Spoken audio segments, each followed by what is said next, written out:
Andhra Guinness రికార్డుపై APCC chief Sharmila విమర్శలు గుప్పించారు.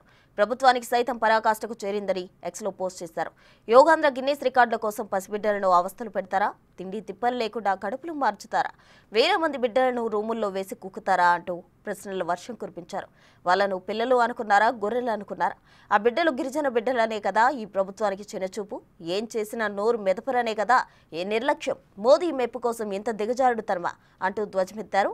యోగా కోసం బిడ్డల ప్రాణాలకు పరంగా పెడతారా? మోదీ గారు ఫేమ్ షేమ్ అంటూ తీవ్ర వ్యాఖ్యలు చేశారు. కూటమి ప్రభుత్వానికి ఇది నిజంగా సిగ్గుచేటు.